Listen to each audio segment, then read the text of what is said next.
کیونکہ مشرق اور مغرب کو مفتوح و تاراج کرنا ہمارے مقدر میں لکھا جا چکا ہے۔ یسوتائی نے غور سے چنگیز خان کی طرف دیکھا، پھر اس نے گہری سنجیدگی سے اس سے پوچھا، اے خان، یہ بات آپ اس قدر وثوق اور اعتماد کے ساتھ کیسے کہہ سکتے ہیں؟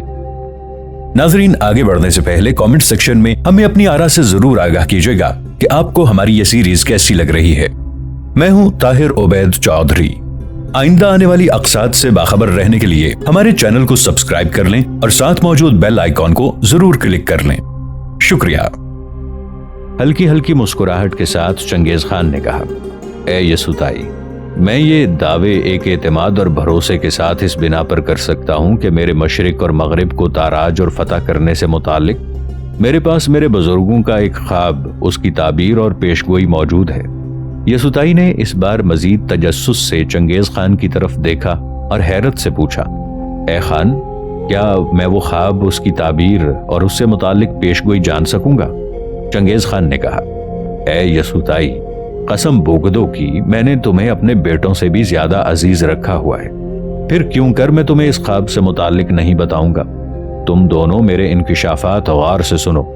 چنگیز خان نے اصل بات شروع کی اور کہا، ایسا ہے کہ ہم مغلوں کا جد اعلیٰ ایک شخص یوزنجر نام کا تھا، وہ اپنے قبیلے کا سردار تھا۔ اس کا بیٹا بوقا خان اور بوقا خان کا بیٹا تومین خان تھا۔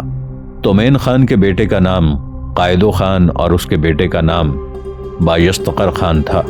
بایستقر خان کے بیٹے کا نام تومنا خان تھا۔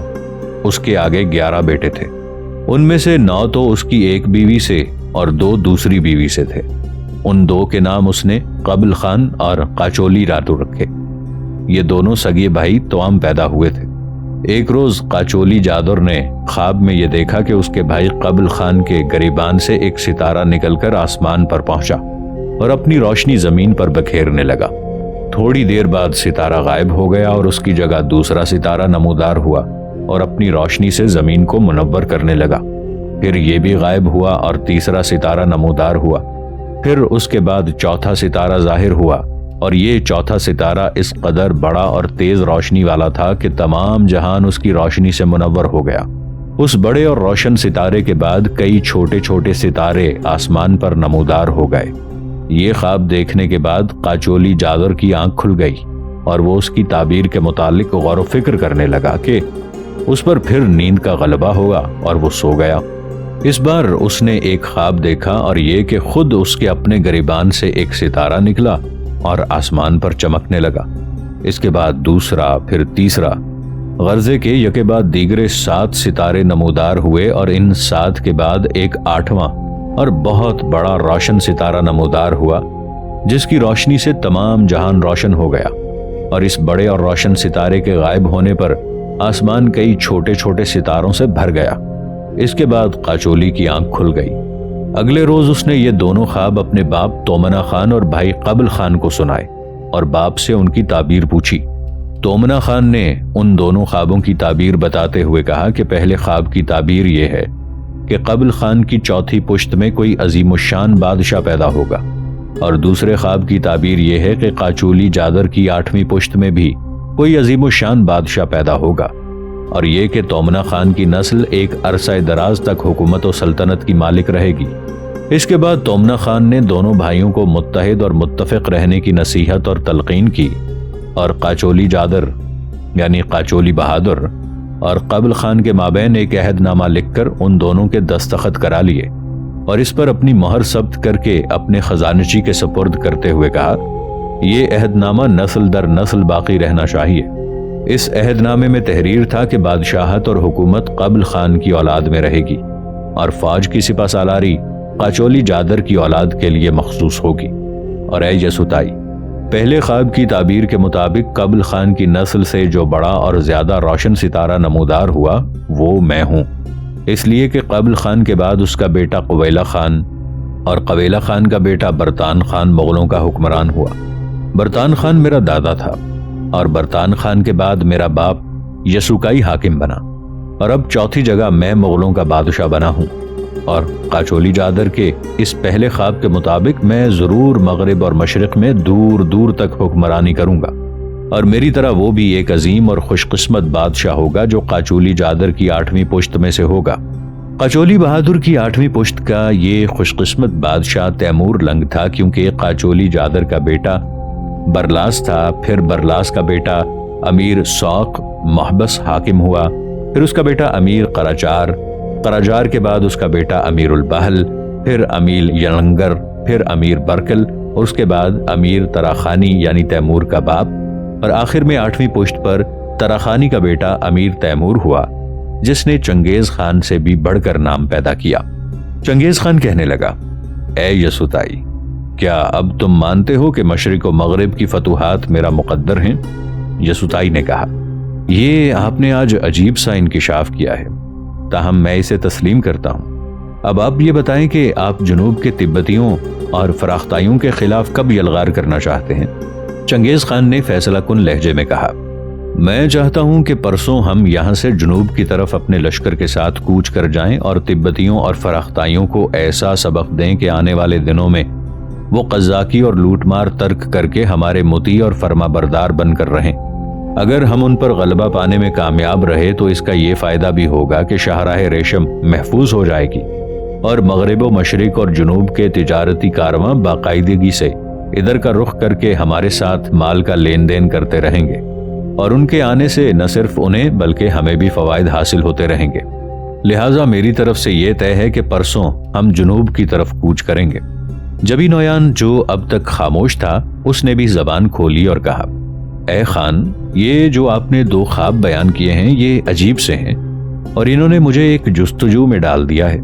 چنگیز خان نے مسکراتے ہوئے کہا، یہ تو کچھ بھی نہیں، سنو، میں اپنے اور اپنے قبیلے سے متعلق 2 اور ایسے واقعات تم کو سناتا ہوں جو اور زیادہ حیرت زدہ کر دینے والے اور عجیب ہیں۔ ان میں پہلا یہ ہے کہ یہ بات تو تم لوگوں کے علم میں ہوگی کہ ان سرزمینوں کے اندر جتنے بھی قبائل آباد ہیں وہ بنیادی طور پر ترک ہیں، اور یہ سب ترک یافث بن نوح علیہ السلام کی اولاد میں سے ہیں۔ سنو، ہمارے بھائی سلجوقی ترکوں کے مسلمان ہونے اور خراسان کی طرف خروج کرنے سے پہلے ترکوں میں 2 اور نئے قبیلے 2 حقیقی بھائیوں کے نام سے نامزد ہو چکے تھے، اور ان حقیقی بھائیوں کے نام مغول اور تاتار تھے۔ سلجوقیوں کے مسلمان ہونے اور شہرت و عظمت حاصل کرنے کے وقت یہ دونوں قبیلے ناقابل التفات اور بہت ہی بے حقیقت اور کم حیثیت تھے۔ پھر رفتہ رفتہ مغول اور تاتار کی اولاد میں ترقی اور نفوذ کی کثرت ہوتی چلی گئی، اور ان دونوں قبیلوں نے الگ الگ جگہوں پر سکونت اختیار کر کے جدا جدا سرداریاں قائم کر لیں۔ مغول اور تاتار کے باپ کا نام النجر خان تھا، مغول کا بیٹا قرا خان اور قرا خان کا بیٹا ارغون خان تھا۔ ارغون خان کے عہد میں اس کے قبیلے کے ایک شخص نے پہیوں والا رتھ ایجاد کیا۔ ارغون خان نے اس ایجاد کو بے حد پسند کیا اور رتھ بنانے والے کو قانقلی کا خطاب دیا۔ چنانچہ ترکی زبان میں گاڑی اور رتھ کو قانقلی کہا جاتا ہے، اور موجد کی اولاد کو قبیلہ قانقلی کہہ کر پکارا جانے لگا۔ ہاں، تو ارغون خان کا بیٹا تنگیر خان تھا، اور اس کے آگے اس کا بیٹا منگلی خان، اور منگلی خان کا بیٹا ایل خان تھا۔ ایل خان کے بیٹے کا نام قیان، اور قیان کے بعد اس کا بیٹا تیمور تاش اس کا جانشین ہوا۔ تیمور تاش کا بیٹا منگلی، اور منگلی کا بیٹا پلاوز خان تھا۔ سنو میرے عزیزو، پلاوز خان کی ایک بیٹی تھی جس کا نام الان قوا تھا۔ الان قوا کی شادی اپنے چچازاد دوبو بیان سے ہوئی، جس سے الان کے ہاں 2 بیٹے یکدائی اور یکجدائی پیدا ہوئے۔ یہ دونوں بچے ابھی کم سن ہی تھے کہ ان کا باپ دوبو بیان مر گیا، اور اس کی مرگ پر اس کی بیوی الان قوا کو قبیلے کا سردار بنا دیا گیا۔ ایک روز الان قوا اپنے کمرے میں رات کو سونے کے لیے تنہا لیٹی تھی کہ اس نے اپنے کمرے کی کھڑکی میں سے ایک روشنی اندر داخل ہوتے ہوئے دیکھی، اور یہ روشنی قرص آفتاب کی شکل میں تھی۔ یہ روشنی اچانک الان قوا کے منہ میں داخل ہو گئی۔ الان قوا گھبرا کر اٹھ بیٹھی اور اپنی ماں کے علاوہ اپنی سہیلیوں کو بھی اس واقعے کی اطلاع کر دی۔ اس واقعے کے چند ہی روز بعد الان قوا نے اپنے آپ کو حاملہ محسوس کیا۔ پھر جب اس کے حمل کے آثار نمایاں ہوئے تو لوگوں نے پتہ چلنے پر اپنی ملکہ الان قوا کو خوب لان تان کی۔ اس پر ملکہ الان نے اپنے تمام اکابرین قوم کو جمع کیا اور ان سے کہا کہ مجھے اس معاملے میں الزام نہ دو، اگر تم لوگ حقیقت حال جاننا چاہتے ہو تو چند راتوں تک میرے محل سے باہر قیام کرو، پھر تم پر آپ سے آپ سارا حال کھل جائے گا۔ چنانچہ اکابرین قوم میں سے کچھ نے رات کے وقت ملکہ کی خوابگاہ کے باہر پہرا دینا شروع کر دیا۔ رات کو انہوں نے دیکھا کہ ایک روشنی آسمان سے اترتی ہے اور ملکہ کی خوابگاہ کی طرف چلی جاتی ہے۔ کچھ دیر بعد یہ روشنی ملکہ کے کمرے سے نکلی اور واپس بلندیوں کی طرف نکل جاتی ہے۔ اس مشاہدے کے بعد سب کو ملکہ کی صداقت کا یقین آ گیا۔ ایام حمل پورے ہوئے تو ملکہ کے ہاں 3 بیٹے پیدا ہوئے، جن کے نام بوتون قیقی، یوسفین لاجی اور بزنجر رکھے گئے۔ اب ملکہ کے 5 بیٹے ہو گئے تھے۔ یکدائی اور یکجدائی کی اولاد تو قبیلہ درلیکن سے موسوم ہوئی، بوتون قیقی کی اولاد قوم قیقز کے نام سے، اور یوسفین سالجی کی اولاد قوم سالیجوت کہلائی، جبکہ بزنجر کی اولاد بزنجری کہلائی۔ ملکہ الانقوا کا بیٹا بزنجر، جو کہ اپنے آپ کو آفتاب کا بیٹا کہا کرتا تھا، یہ مشہور عباسی جرنیل ابو مسلم خراسانی کے زمانے میں گزرا ہے۔ چنگیز خان اور تیمور لنگ دونوں اسی کی نسل سے تھے۔ ملکہ الانقوا کا بیٹا بزنجر اپنی ماں کے بعد اس کا جانشین بن گیا، اور میں اسی بزنجر کی اولاد میں سے ہوں، جیسا کہ میں تمہیں پہلے خواب کے سلسلے میں بتا چکا ہوں۔ یہ تو ایک واقعہ ہے۔ اب دوسرا واقعہ سنو جو میری اپنی ذات سے متعلق ہے۔ اپنے بچپن میں اے میرے عزیزو، میں نے ایک خواب دیکھا تھا کہ میرے دونوں ہاتھوں میں تلواریں ہیں، اور جب میں نے اپنے دونوں بازو مشرق اور مغرب کی طرف پھیلائے تو ان دونوں تلواروں کے سرے افق مشرق اور مغرب تک جا پہنچے۔ یہ خواب جب میں نے اپنی ماں سے کہا تو اس نے یہ تعبیر بتائی کہ میرا بیٹا مشرق و مغرب کے تمام لوگوں کو آگاہ کرے گا اور اس کے ہاتھوں سے بڑی خونریزی ہوگی۔ اس طرح میری ماں یہ بھی کہا کرتی تھی کہ جب میں پیدا ہوا تو میرے دونوں ہاتھوں کی مٹھیاں بند تھیں، اور جب ان مٹھیوں کو کھول کر دیکھا گیا تو ان کے اندر خون منجمد تھا۔ اس منجمد خون کو دیکھ کر لوگوں نے یہ رائے قائم کی کہ یہ لڑکا بڑا خونریز ہوگا۔ اب اے یسوتائی اور جبی نویان، تم دونوں بتاؤ کہ یہ دونوں واقعات اس خواب والے واقعے سے بھی عجیب تر ہیں یا نہیں؟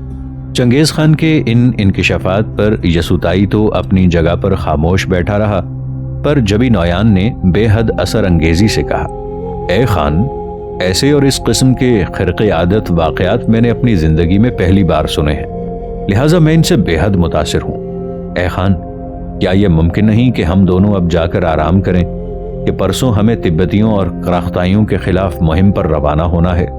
چنگیز خان نے ہلکی سی مسکراہٹ کے ساتھ کہا، ہاں، اب تم دونوں جا کر آرام کرو کہ پرسوں ہم لوگوں نے ایک نئی مہم کا آغاز کرنا ہے۔ یسوتائی اور جبی نویان دونوں وہاں سے اٹھ گئے۔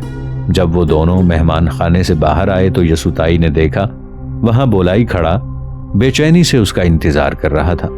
بولائی نے آگے بڑھ کر یسوتائی کو گلے لگاتے ہوئے کہا، اے جانے ہم، میں کب سے یہاں کھڑا تمہارا منتظر ہوں۔ پھر اس نے اس سے الگ ہوتے ہوئے کہا، میں اندر آ جاتا، لیکن پھر سوچا کہ شاید اس وقت چنگیز خان تم دونوں سے کسی اہم مسئلے پر گفتگو کر رہا ہو، لہٰذا میں نے مہمان خانے کے اندر جانا مناسب نہ سمجھا۔